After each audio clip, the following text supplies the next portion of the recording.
Judging Stellar Blade by its cover and thinking that it's just another stylistic action game or another Souls-like would lead you to the wrong conclusion. What Stellar Blade ends up being is a fantastic game that doesn't fit neatly in any box because it blends many genres harmoniously. Stellar Blade does feature ultra-stylized action along with FROMSOFTWARE elements, but it's also part sci-fi, horror, third-person shooter, and metroidvania. It's also dripping with inspiration from everywhere, including requisite sci-fi and PlayStation heritage, with a very small list of shortcomings.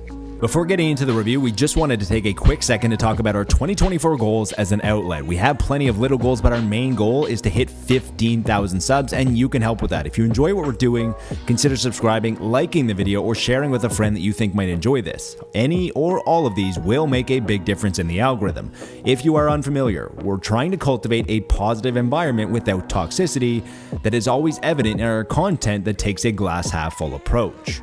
Shift Up formed in 2013 in South Korea, where mobile games are prevalent, and as a result, the studio has been making mobile games up until Project Eve, which is now Stellar Blade.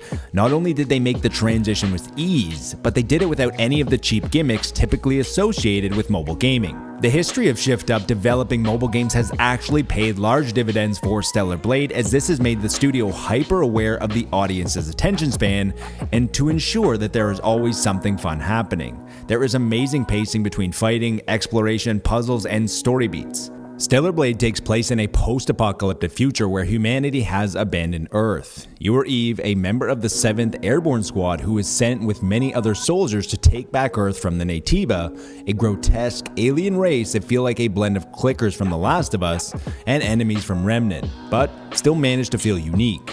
Enemy design is an absolute masterclass in Stellar Blade, which makes sense when you realize that the Korean monster designer behind Creatures from the Host was brought in to design many of the Natiba. Combat is the obvious highlight of Stellar Blade, which is inspired more by Sekiro and less by Bayonetta. There is a focus on the parry system, dealing damage to the enemy's stance and their shield before truly being effective. Similar to Souls games, enemies that are terrifying at the start eventually become a joy to see as you become very adept at dismantling their offenses. All bosses, on the other hand, were always a challenge, and there are plenty, including about 10 mini-bosses that could easily be confused with the major bosses due to their scale and difficulty. Major or mini-bosses, the fights are long, demand patience, and require you to fully utilize all of your skills.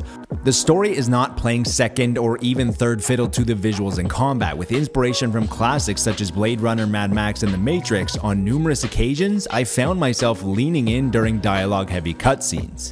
After pouring about 25 hours into a mainline run with minor side questing and missing out on an alternative ending, it was shocked how polished and refined Stellar Blade was. However, there were some minor visual hiccups along the way and a few areas that could have used a little more attention. As good as the plot was, there were some characters that had pretty stiff voice acting. On a gameplay level, there are some areas later on that require a little more precision in the movement and platforming sections that the mechanics of the game just don't allow for. As much as you can customize your outfit, exospines, and gear, there was a missed opportunity with weapons. You fight some pretty difficult bosses with some pretty incredible weapons, and it would have been amazing if you were able to wield some of your fallen enemies' blades, or at the very least infuse some of their powers into yours that would tweak its behavior.